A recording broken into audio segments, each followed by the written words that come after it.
Hey everyone, Chris here with another dental growth hack. You've worked hard to get those 5-star reviews. You've got 80, maybe 100, 200, maybe 400 of them on Google. So why aren't new patients flooding through your door? Today, I'm going to tell you exactly why your reviews aren't converting, and more importantly, what to do instead. So let's dive in. Here's the uncomfortable truth. 5-star reviews have become almost meaningless in isolation. Patients have gotten savvy. They know reviews can be gamed, they know they can be old, and they know that every dental practice in town has a bunch of them. Having reviews isn't the differentiator anymore. How you use them is. Let me break down the 4 mistakes practices make with their reviews and the fix for each one. Mistake number 1, you're collecting reviews but not responding to them. When a patient leaves you a 5-star review and you say nothing, you're leaving a public conversation on the table. Every response you write is read by future patients who are evaluating you. Here's your response formula. Thank them by name, reference one specific thing they mentioned, and end with a forward-looking statement.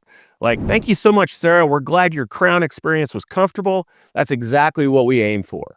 We can't wait to see you at your next visit. That response isn't just for Sarah. It's a billboard for every new patient reading your reviews. Mistake 2, you're not featuring reviews in the right places. Most practices have reviews sitting on Google and nowhere else. Instead, pull your best reviews and put them on your website homepage, on your new patient page, in your email newsletters, and in your social media content. A review that lives only on Google is working at 10% of its potential. Mistake 3, your reviews all sound the same. Great dentist, very professional, highly recommend. That's nice, but it's not specific enough to be persuasive. The most converting reviews mention a specific procedure, a specific fear that was overcome, or a specific team member by name.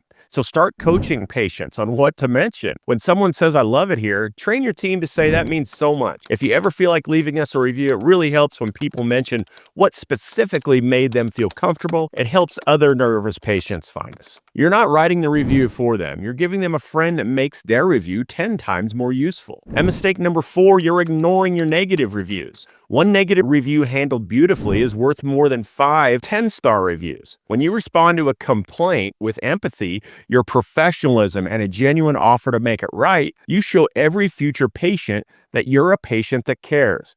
Never get defensive. Never explain away the problem. Just acknowledge, apologize, and invite them to call you directly with the phone number in the review to resolve it. Reviews are only as powerful as the strategy behind them. Respond to every single one. Distribute them everywhere. Coach patients towards being specific, and treat your negative reviews as your biggest opportunity.